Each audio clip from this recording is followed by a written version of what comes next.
Everyone. तो जो हमारी फर्स्ट असाइनमेंट है वीक 4 की, हम उसको देख लेते हैं कि उसको सबसे पहले आपने जो है ना असाइनमेंट को रीड कर लेना है कि हमारी असाइनमेंट है क्या। अब जो हम पहले बनाते आए अपने बूटस्ट्रैप का जो पेज बनाते आए हैं, उस पे इस तरह था कि हम जो भी डाटा लिखते थे उस पे वो डाटा आपके कोड में पड़ा होता था। जिस तरह ये फुल वेबसाइट प्लस पोर्ट हर चीज़ आपने स्टैटिक पास की होती है। अभी हम क्या करेंगे कि जो भी हमारा डाटा इस तरफ ये जो प्राइस आ रही है ये हमारी डेटाबेस से उठ के आई है वो सारी प्राइस। तो इसके लिए सबसे पहले जो टास्क आपने करना है ना, आपने एक सिंपल वेब पेज बना लेना है। ये वेब पेज बना हुआ है, ये अब आपने बूटस्ट्रैप से बनाना है। और अब समझिए आपका डिज़ाइन बन गया। अब आपने क्या करना है कि आपने देखने के मैं कौन से टेबल बनाऊँ। एक सर्विसेज का टेबल बनेगा, एक प्राइसिंग का टेबल बनेगा। सर्विसेज में क्या चीज़ें, एक आईडी तो आपने सारे टेबल्स में रखनी है। डेटाबेस एंड टेबल्स, टेबल कौन से, सर्विसेज एंड प्राइसिंग। सो हमने क्या करना है कि सर्विसेज में क्या है, सर्विस की आईडी आ गई, उसका नेम और डिस्क्रिप्शन, सिर्फ 2 कॉलम बनने। उसके बाद प्राइसिंग के टेबल में क्या है, प्राइसिंग के टेबल में इसका टाइटल आ गया, इसकी प्राइसिंग आ गई और इसकी डिस्क्रिप्शन आ गई। अभी ये चीज़ें हमारी रेडी हैं। अब हमने क्या करना है, हमने डेटाबेस बनाना है। डेटाबेस बनाने के लिए आपने सबसे पहले जैम को ओपन करना है। अब जैम में बाय डिफ़ॉल्ट ये स्टॉप की होती हैं दोनों चीज़ें। आपने अपाचे सर्वर को भी ऑन करना है, माई एसक्यूएल को भी ऑन करना है। अब माई एसक्यूएल क्या हमारा डेटाबेस है। सो हम एडमिन, ये जो आपको स्टॉप के आगे एडमिन का बटन नज़र आ रहा है, हम जब इस पर क्लिक करेंगे तो ये हमें ये लोकल होस्ट के थ्रू PHP माई एडमिन में ले आएगा। अगर हमारा ये अपाचे सर्वर बंद होगा, ठीक है, तो हम इसको रिफ्रेश करेंगे, ये नहीं शो होगा। तो ये मेक श्योर करना है आपने, ये आपका जैम सर्वर चल रहा हो, तभी ये आपको लेके जाएगा लोकल होस्ट में। अभी हम क्या करते हैं, एकदम हम जो है ना एक डेटाबेस बना लेते हैं। सो ये हमारा डेटाबेस क्रिएट हो रहा है अभी।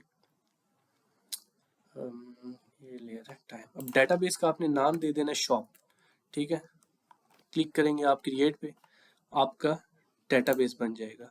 यहाँ पे ये टेबल नेम कह रहा है, आप टेबल नेम इसको दे दें सर्विसेज, सर्विसेज क्रिएट कर दें टेबल नेम। और यहाँ पे आपने फर्दर जो है ना उसको नेम आईडी देनी है, नेम देनी है और डिस्क्रिप्शन देनी है। अब हम क्या करते हैं, हमारा समझिए डेटाबेस बन गया। अब हमने जाना है जिधर हमारा जैम इंस्टॉल है, ठीक है। जैम हमारा समझिए डी ड्राइव में इंस्टॉल है। जैम पे गए, htdocs के अंदर आप फाइल्स रखेंगे तब आपकी PHP की फाइल रन होगी। जैम htdocs के अंदर फाइल रखेंगे तब आपकी PHP की फाइल रन होगी। इधर हम एक फोल्डर बना लेते हैं वीक 4 के नाम से। वीक 4 का एक फोल्डर बनाया, यहाँ पे हम एक फाइल बनाएंगे जिसका नाम रखेंगे index.html। यहाँ पे एक हम फाइल बना लेते हैं index.php रख लेते हैं हम अभी, क्योंकि PHP की फाइल इधर रन हो जाएगी, ठीक है। अब हम क्या करते हैं, इसको ओपन कर लेते हैं VS कोड के साथ। अभी सबसे पहले हमने ये करना है कि हमने डेटाबेस को कनेक्ट करना है। सो डेटाबेस का जो एक कोड होता है आपको बहुत इजीली W3 स्कूल से मिल जाएगा PHP का। अभी हमने फाइल PHP से बनाई है, तो आप W3 स्कूल की वेबसाइट पे जाएं, यहाँ पे आपको PHP सेलेक्ट करें। PHP सेलेक्ट होगी तो ड्रैग करके जब नीचे आएंगे ना, MySQL डेटाबेस का आपको पोर्शन नज़र आएगा। यहाँ पे आप सेलेक्ट डाटा, ये वाला आप टैब सेलेक्ट कर लें। यहाँ पे आपको एक कोड मिल जाएगा जिधर सारी PHP लिखी हुई है और आपका डेटाबेस एकदम कनेक्ट हो जाएगा।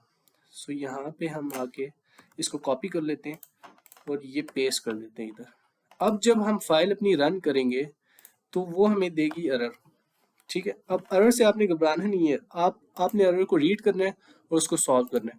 अब हम अपनी फाइल ओपन किस तरह करेंगे, फाइल हमारी पड़ी हुई किधर है, जैम के अंदर htdocs वीक 4 के अंदर। अब लोकल होस्ट हम लिखेंगे तो तब हमारा जैम सर्वर एक्सेस होगा। सो हम इधर जो है ना न्यू टैब में लिखते हैं लोकल होस्ट। यहाँ पे हमने फोल्डर का नाम क्या रखा है, वीक 4। वीक 4 क्लिक करेंगे तो इसने हमें एरर दे दिया। अब किधर, वीक 4 पे ये फाइल पड़ी हुई है, इसने इस फाइल को कॉल कर लिया। अब एरर क्या आ रहा है कि user name local host define नहीं है। अब डेटाबेस पे आपने सबसे पहले क्या करना है, सर्वर नेम आपने इसको लोकल होस्ट ही देना है, यूज़र नेम आपने हमेशा रूट देना है, पासवर्ड आपने नल रखना है। अभी हमने डेटाबेस बनाया शॉप के नाम से। यहाँ पे एक नीचे क्वेरी लिखी हुई है कि सेलेक्ट आईडी इसके कॉलम सारे बने हुए। अभी हम क्या करते हैं, स्टैटिक लिख लेते हैं और टेबल हमने बनाया था सर्विसेज के नाम से, ठीक है।